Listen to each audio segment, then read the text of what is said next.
हे पुणे आंतरराष्ट्रीय ड्रग्ज प्रकरणामध्ये एक मोठी अपडेट आहे। पुण्यामधील 2 व्यापारी पोलिसांच्या रडारवरती आहेत।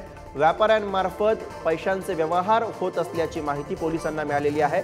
संदीप धुनियाच्या दुसऱ्या प्रेयसीच्या चौकशीमधून ही माहिती समोर आली आहे। दिल्लीमधील 3 जण सुद्धा या ठिकाणी संशयाच्या भोवऱ्यात सापडलेले आहेत।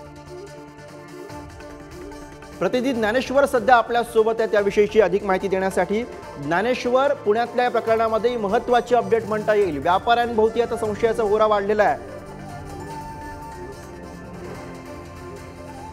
पुणे आंतरराष्ट्रीय ड्रग्ज प्रकरणात करोडो रुपयांचा व्यवहार झाला, पण हा व्यवहार हवालामार्फत केला गेला, रोख स्वरूपात केला गेला, सोन्याच्या वस्तूच्या माध्यमातून केला गेला, असे वेगवेगळे तर्क सुरुवातीला लढवले जात होते।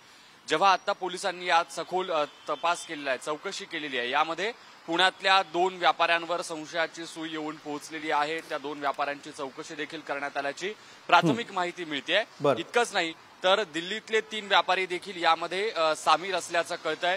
जी संदीप धुनियाची दुसरी प्रेयसी आहे, तिची चौकशी जेव्हा पुणे पोलिसांनी केली तेव्हा या सगळ्या तपासाच्या दरम्यान धुनियाच्या दुसऱ्या प्रेयसीनं पुण्यातल्या 2 व्यापाऱ्यांची नावं घेतलेली होती। या 2 व्यापाऱ्यांच्या नावांसोबतच दिल्लीतल्या 3 व्यापाऱ्यांची नावं देखील संदीप धुनियाच्या प्रेयसीने या ड्रग्ज रॅकेटच्या प्रकरणामध्ये जो पैशांचा व्यवहार होत होता या संबंधाने घेतलेली आहेत।